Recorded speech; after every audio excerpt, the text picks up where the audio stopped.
"You're nothing but a burden," Tom said, laughing as he grabbed another rib from the grill. The sizzling sound filled the air, but his words cut deeper than any heat.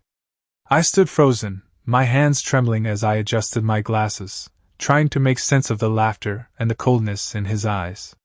Was this really happening? The man I once welcomed into my family, the man I thought I could trust, was mocking me in front of everyone. It wasn't the first time, but somehow, this time felt different. I could feel the weight of my 68 years pressing down on me, the years of raising my children, of trying to keep the family together, all coming crashing down in a single, heart-wrenching moment. I glanced around at the others, my daughter Sarah sitting quietly by the table, her face down, avoiding eye contact. Her husband, Tom, made a show of his cruelty, the laughter growing louder. But no one stepped in. No one said a word. The silence from my own daughter hurt more than the insults. My heart sank as I tried to smile through it. I had to. I had no choice. Tom's smirk grew as he continued, not noticing the sting in my eyes. I had been through so much in my life, raising 3 children alone after my husband passed, making sacrifices, putting their needs before my own. I thought I had earned their respect. But now, standing at this barbecue, I realized I had earned nothing. No one cared. Not even my daughter. I didn't want to make a scene. I wouldn't stoop to their level. But inside I felt the anger rise. Why didn't they see me? Why didn't they care? I had given them everything, and yet they saw me as a joke. Tom kept making jabs at me, each one worse than the last, but I stayed silent. The smell of grilled meat filled my nose, but it wasn't enough to distract me from the emptiness creeping in. I had spent decades being the strong one, the one who held the family together. Now, I felt like an outsider in my own home. And Sarah? She just sat there, pretending like everything was fine.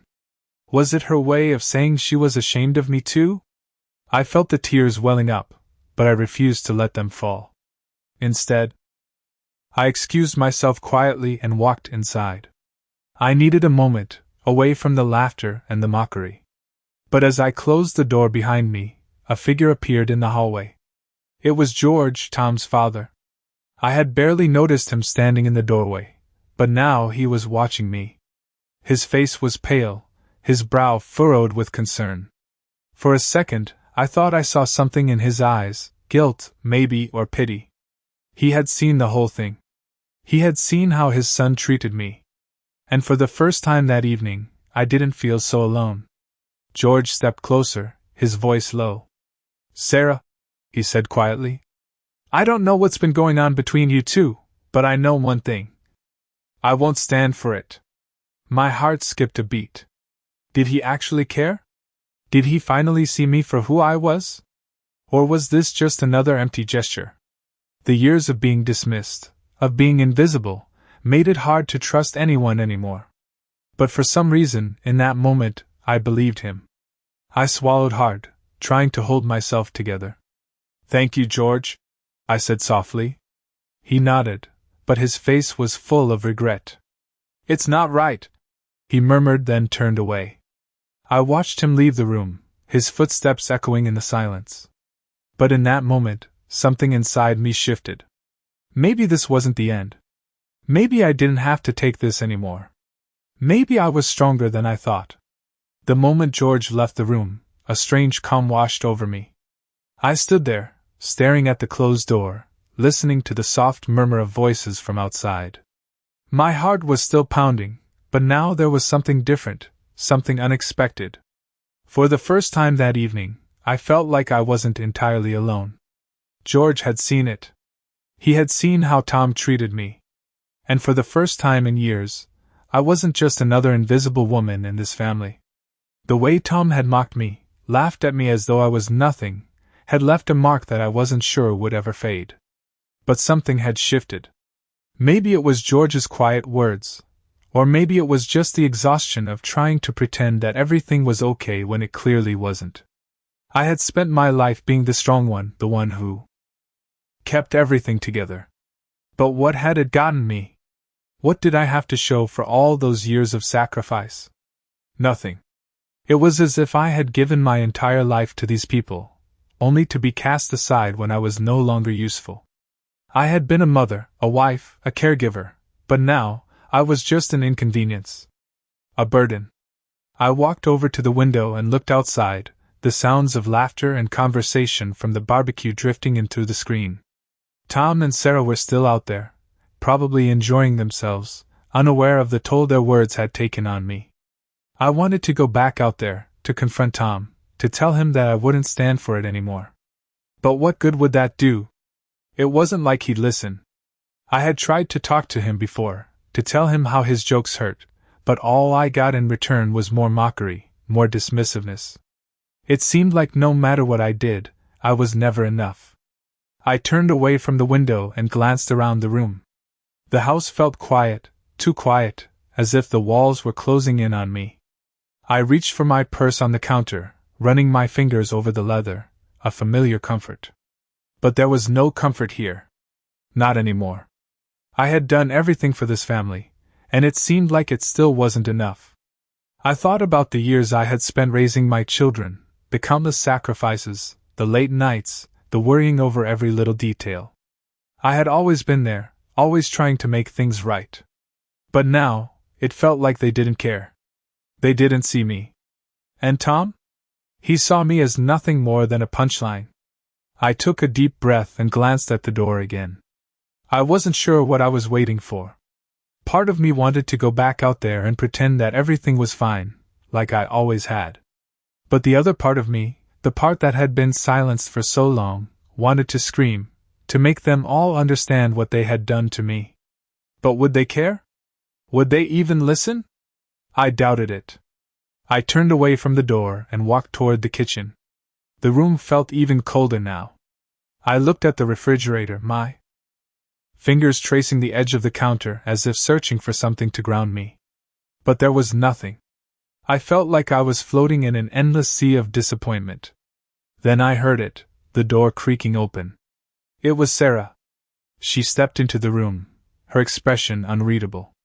She didn't say anything at first, just stood there, watching me. I wanted to say something, to ask her why she hadn't stood up for me, why she hadn't defended me when Tom was making a fool out of me. But the words wouldn't come. It wasn't just that she hadn't said anything to Tom. It was that she hadn't said anything to me. She had watched it all happen, and said nothing. For a moment, we just stood there in silence, the weight of the unspoken words hanging between us.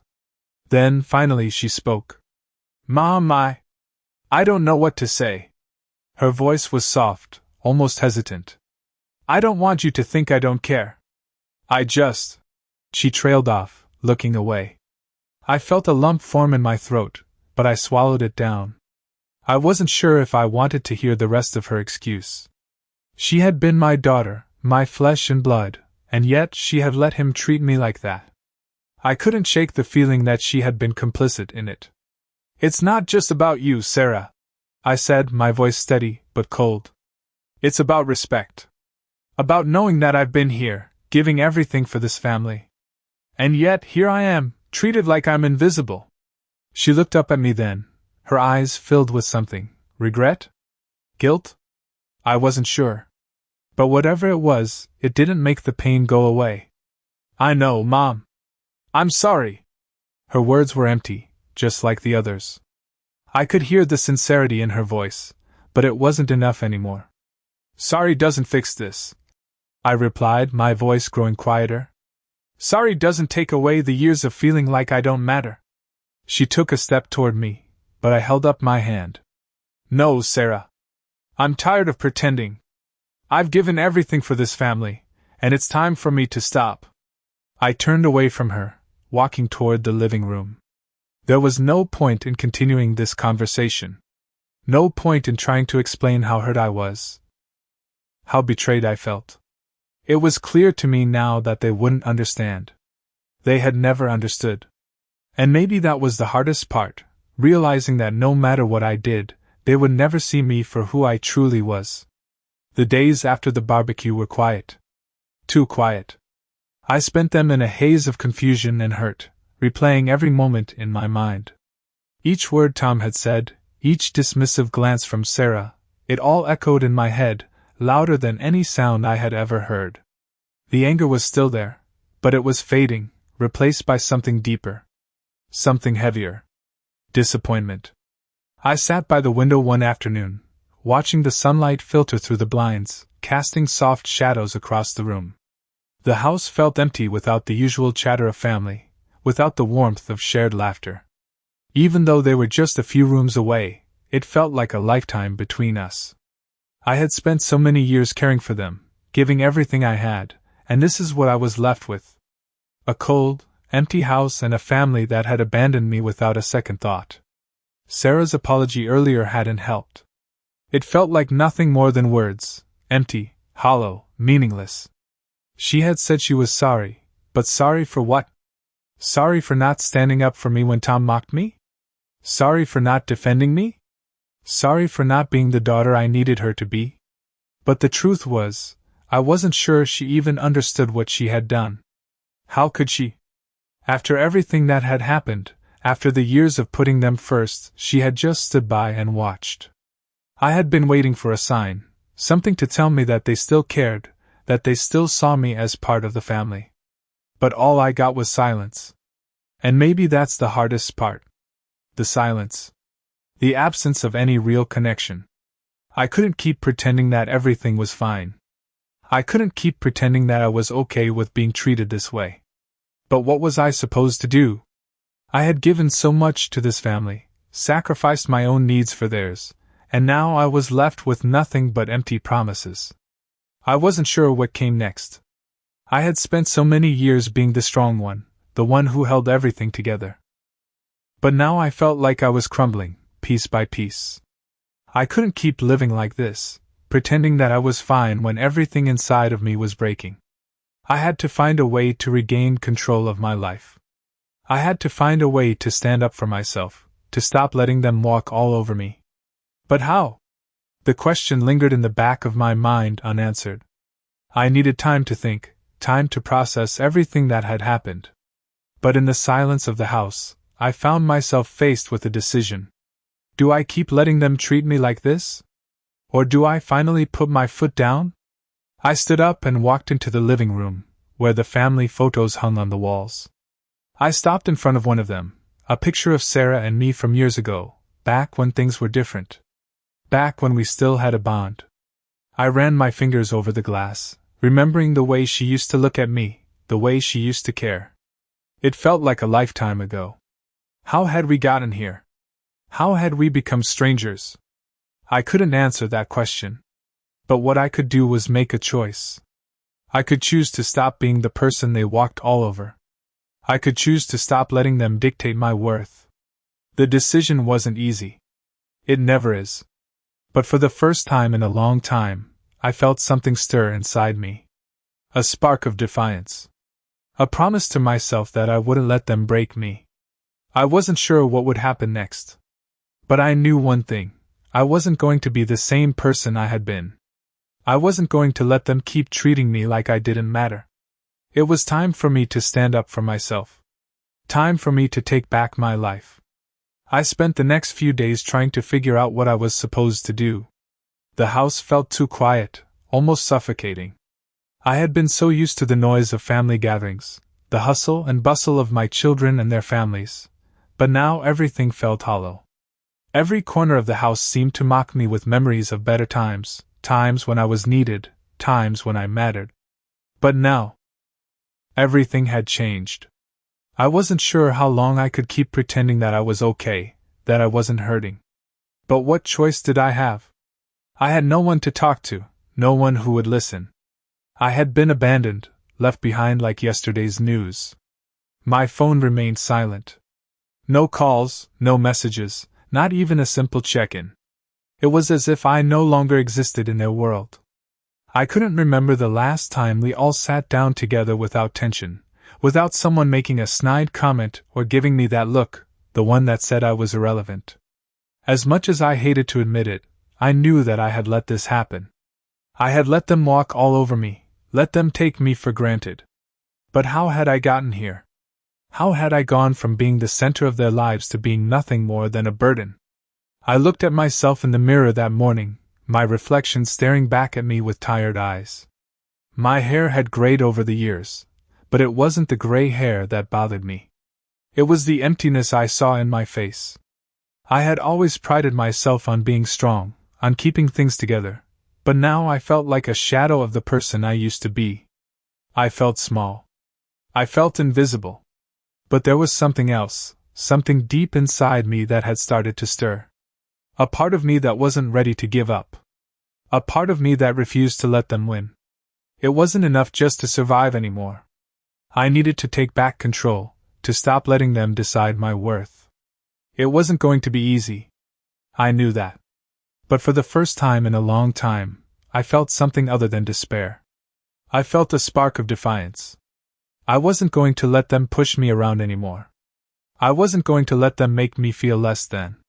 I didn't know how it would play out. I didn't know what would happen when I confronted them, when I finally told them that I wouldn't stand for it any longer. But I knew one thing: I couldn't keep living like this. I couldn't keep pretending that everything was fine when it wasn't.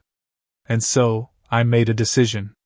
The next time I saw Sarah, I wasn't going to hold back. The next time Tom made one of his cruel jokes, I was going to call him out on it. It was time to stop hiding, time to stop swallowing my pain. Time to finally stand up for myself. The house still felt empty, but there was a shift in the air. I wasn't sure what the future held, but for the first time in a long time, I felt like I had a choice in the matter. And that, in itself, gave me a sense of power I hadn't felt in years. The day came when I couldn't hold it in any longer. I had been stewing in silence for days, trying to gather my thoughts, to find the courage to face the family, to finally stand up for myself. I had thought about it over and over, rehearsed the words in my mind, but now that the moment was here, everything felt different. My heart was racing, my hands trembling slightly as I sat at the dining table, staring at the empty chair across from me. The house felt strangely still, like the calm before the storm. The silence seemed too heavy, too thick, and I knew that something had to give. I had to say something. I couldn't keep living in this suffocating silence, pretending that everything was fine when it wasn't. I had already made up my mind. The time for apologies, for excuses, was over. I was done with letting them push me around, done with pretending that their behavior didn't hurt. I wasn't going to be invisible anymore. As if on cue, the doorbell rang, and I knew it was them. Sarah, Tom, and the kids were coming over for dinner. I had made their favorite meal, tried to keep things normal, but everything inside me screamed that nothing was normal anymore. When they walked through the door, I could feel the tension in the air. Sarah smiled at me, that fake smile she always wore when she was trying to cover up the truth. Tom walked in behind her, looking as smug as ever, but something was different. He didn't look at me the same way. There was something in his eyes, a flicker of uncertainty, maybe even guilt. I stood up slowly, my heart thudding in my chest. I wasn't sure how this was going to go, but I knew I couldn't keep quiet anymore. "Sarah," I said, my voice steady, but my hands were shaking. "We need to talk." She froze, her smile faltering just for a moment. Tom glanced at her, then at me, clearly uncomfortable. "What's going on, Mom?" Sarah asked, her voice filled with that nervous energy I had come to recognize over the years. I didn't answer her right away. I just stood there, watching them both, letting the silence stretch for a moment longer.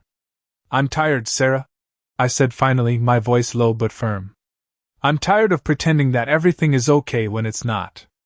I'm tired of being the one who has to hold it all together while you and Tom treat me like I'm invisible." Her eyes widened, and for a moment I thought she might interrupt, but I held up my hand, signaling for her to let me finish. "I've given everything for this family. Everything. And yet you sit there, pretending like I don't matter. Like I'm just some inconvenience you have to deal with."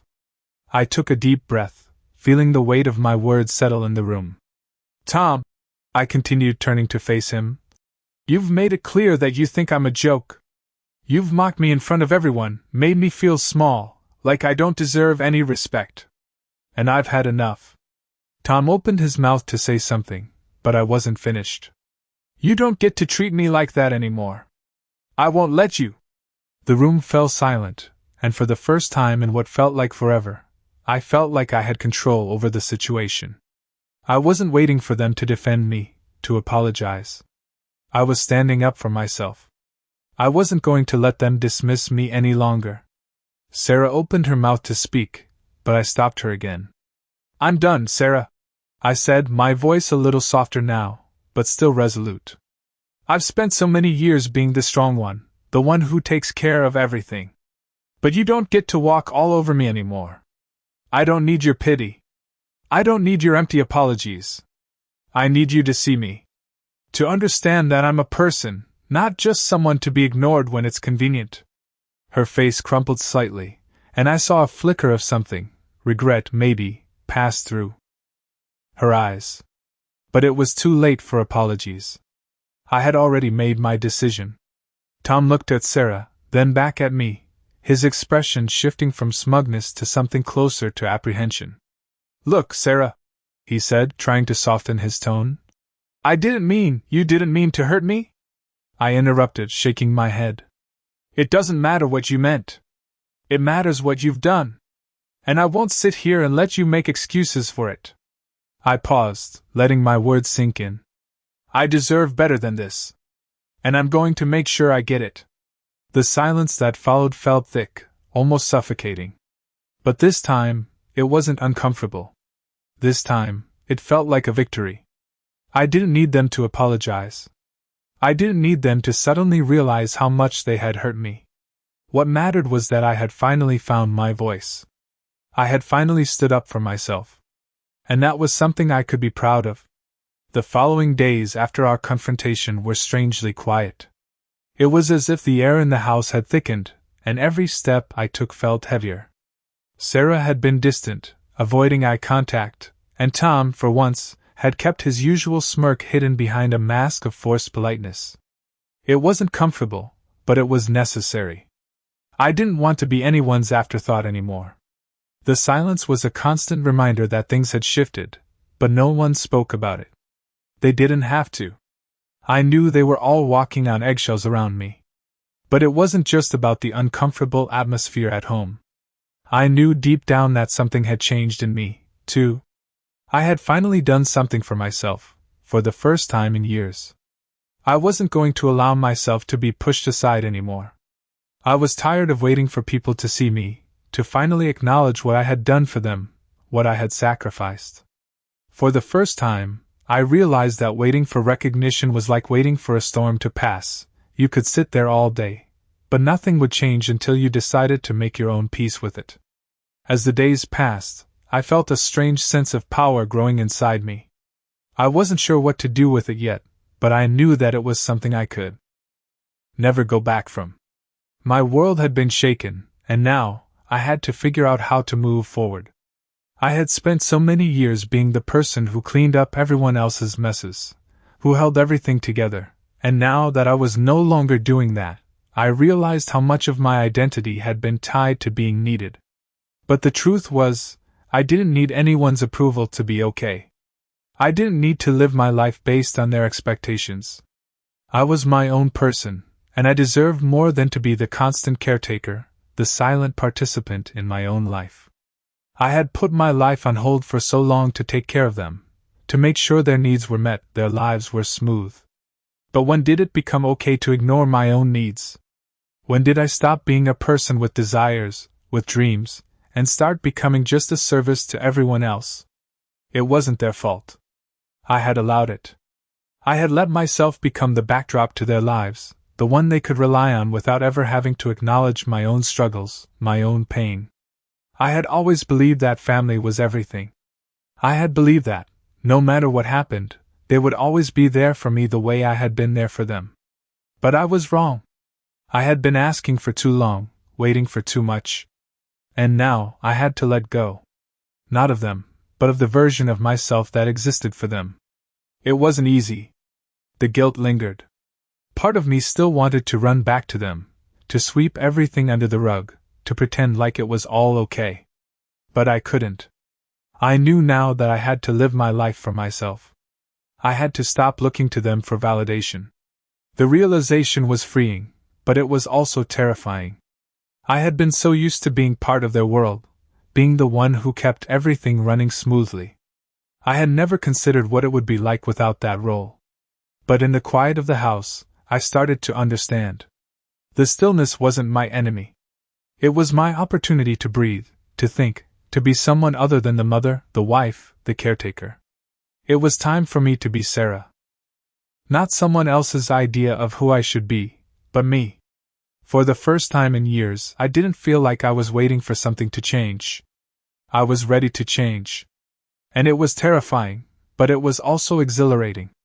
I didn't know where this path would lead, but for the first time in a long time, I felt like I was in control of my own story. I had spent so much time waiting for them to see me, for them to acknowledge my worth. But the truth was, they would never see me the way I needed to be seen unless I first saw myself that way. And so, I decided that I wasn't going to wait anymore.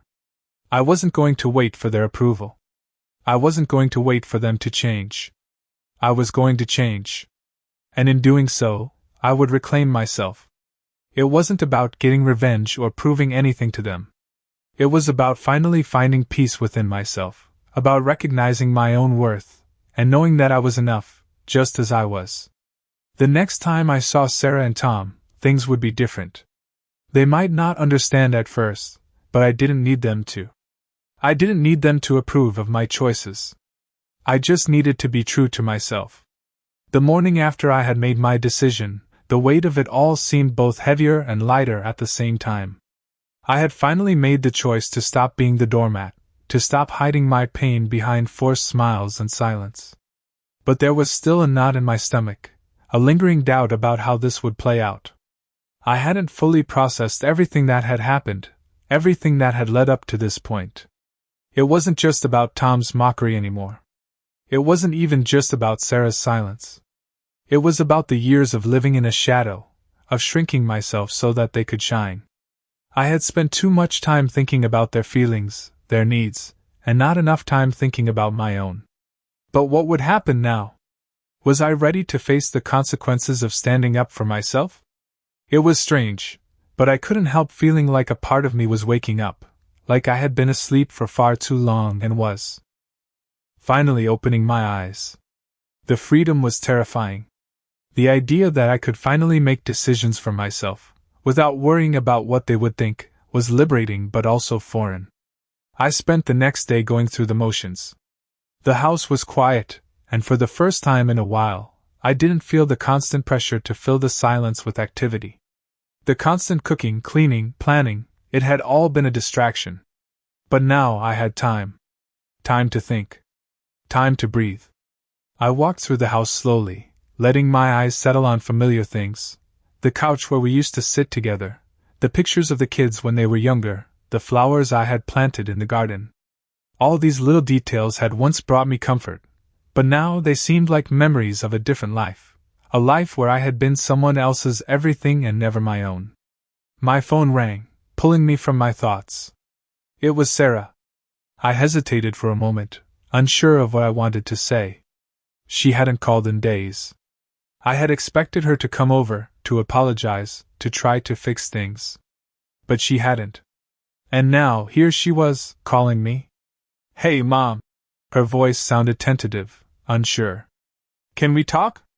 I closed my eyes for a moment, taking a deep breath before answering. "Sure," I replied, trying to sound calm, even though my heart was racing. "What's on your mind?" There was a pause on the other end of the line, and I could almost hear the struggle in her voice. "I know things have been tense between us," she said, her words slow and careful. "And I want you to know I'm sorry.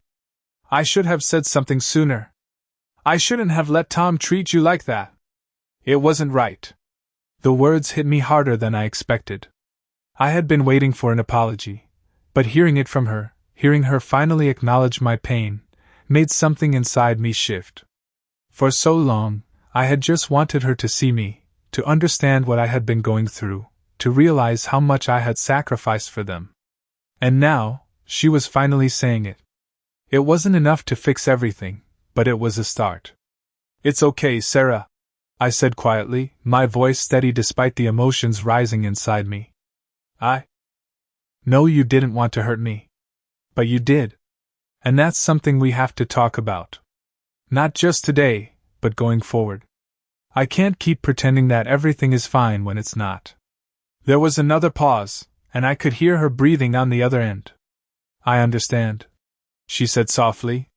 And I want to make things right. I don't want you to feel like this anymore. I nodded to myself, even though she couldn't see me. It was strange, hearing her say that, but at the same time, it felt like a weight was slowly lifting. We'll get there, I said, feeling more certain than I had in weeks. But it's going to take time. I need you to really understand what this means for me, for us. We talked for a while longer, and by the end of the conversation, there was a sense of resolve in the air. It wasn't perfect, but it was something. I felt like I was finally being seen.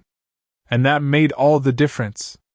I hung up the phone and sat down on the couch, feeling a strange sense of relief. It wasn't over yet, but it was a step in the right direction. For the first time in a long time, I felt like I was moving forward. I wasn't sure where this would take me, but I knew one thing: I wasn't going to be the same person I was before. I wasn't going to shrink anymore. I wasn't going to let them define me. I was finally starting to find my own voice, and that felt like freedom. It had been a few days since the conversation with Sarah, and things in the house had been noticeably different. The air felt lighter, but it wasn't without its tension. There was a quiet understanding between us now, an unspoken acknowledgement that things needed to change, that we needed to change. But even with that, it was hard to shake the feeling that everything still wasn't right. Tom had been quiet, almost too quiet, and Sarah, while still distant at times, had shown glimpses of the daughter I remembered, attentive, thoughtful, not avoiding the conversations that mattered. But the real test, I knew, would come in the days ahead. I couldn't go back to how things had been, not after everything that had happened. I had made a promise to myself, and now it was time to keep it. I didn't know what that would look like yet, but I couldn't keep pretending anymore. The next weekend, I decided to invite them over again. I wanted to keep the peace, to show that I was willing to try, but this time, it would be different.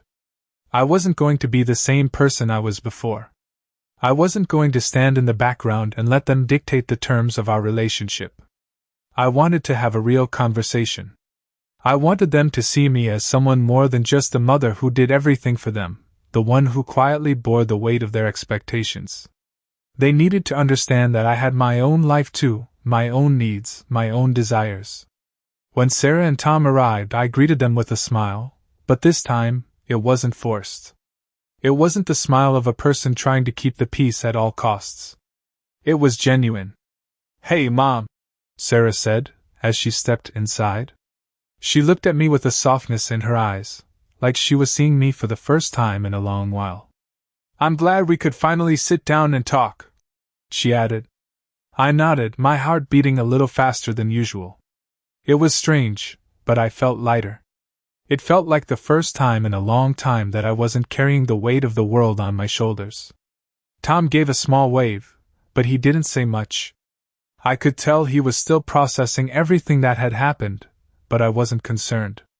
We had all been through enough, and I wasn't in the mood for games anymore. I led them to the kitchen, where I had set the table. It was simple, just a small dinner, nothing extravagant, but it was enough. I wanted to show them that I was willing to make the effort, but I wasn't going to bend over backward anymore. I had done that for years, and it had only made things worse. "I'm glad you're here," I said, breaking the silence as we sat down. "There's something I've been thinking about." Sarah looked up at me, waiting, and I could see the hesitation in her eyes.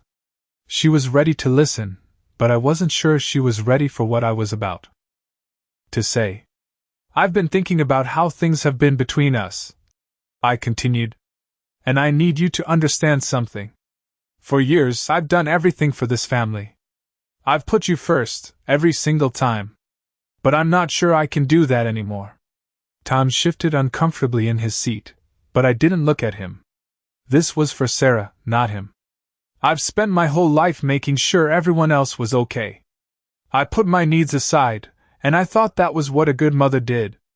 But I've realized now that I've lost myself in the process. I looked directly at Sarah. I can't keep doing that. I can't keep pretending that I'm okay when I'm not.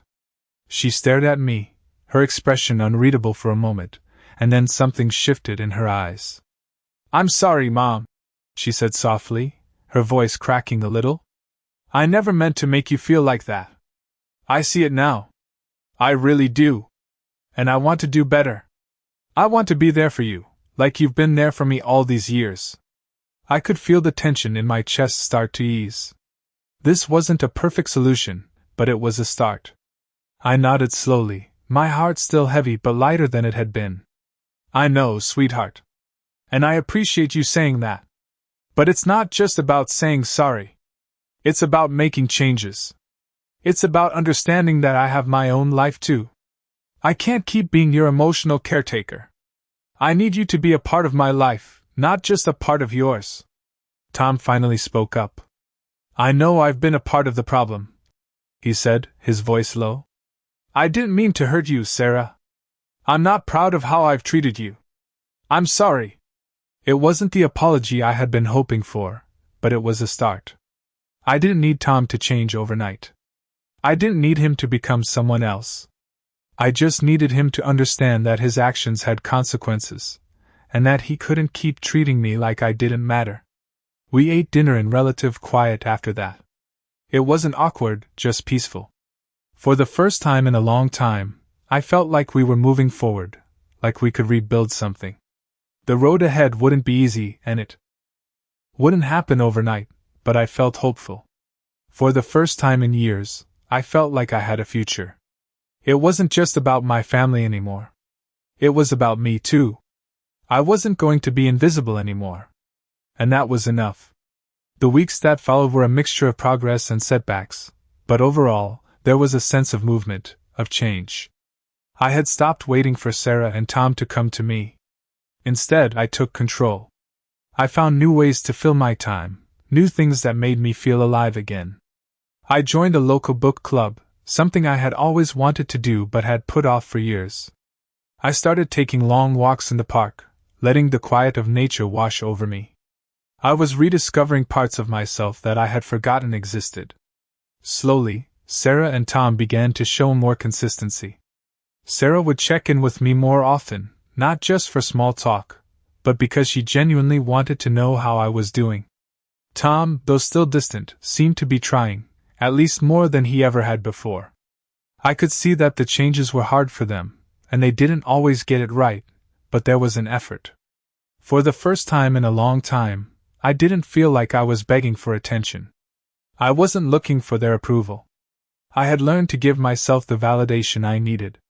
One evening, Sarah and I sat down for tea in the kitchen, just the two of us. She seemed a little nervous, her hands wrapped around her cup as she hesitated before speaking. Mom, she began. I've been thinking a lot about what you said, about how you needed more than just apologies. I get it now. I really do. I want to be there for you, but I know it's going to take time. I don't expect you to forgive me just like that. I don't expect everything to go back to the way it was, but I want to try. I want us to rebuild. I felt a lump form in my throat as I listened to her words. It wasn't perfect, but it was real. She was showing up. She was acknowledging that I had every right to be angry, every right to feel hurt. I nodded, my eyes meeting hers. I know it's not going to be easy, sweetheart. But I'm willing to try too. We'll take it one step at a time, okay? She smiled softly, and for the first time in a long time, I felt hopeful. It wasn't a grand gesture, but it was progress. Later that week, Tom called me. It was the first time he had called on his own, without Sarah prompting him. Hey, Mom, he said, his voice less defensive than it had been in the past. I wanted to apologize again. For everything. I know I've messed up, and I know it's going to take time for you to trust me again. But I just want you to know that I'm here. I'm trying. I was quiet for a moment, letting his words sink in. I had expected an apology, but hearing him speak with sincerity, without sarcasm, caught me off guard. "Thank you, Tom," I finally said, my voice steady. "I appreciate that. And I'm willing to give you the chance to prove it. Just don't expect me to forget right away. It's going to take time for me to heal, but I'm open to it. I just need you to be consistent." "I can do that," he replied. "I'll prove it to you." And just like that, things began to change. It wasn't immediate. There were still moments of tension, awkwardness, and misunderstandings, but the effort was there. It was clear that we were all trying to do better. I realized something important during this time. Rebuilding trust wasn't just about them making changes. It was about me letting go of the need for everything to be perfect. It was about understanding that change takes time, that healing doesn't happen overnight, and that I didn't have to do it all by myself anymore. I had spent so many years carrying the weight of my family's expectations, thinking that I had to do it all.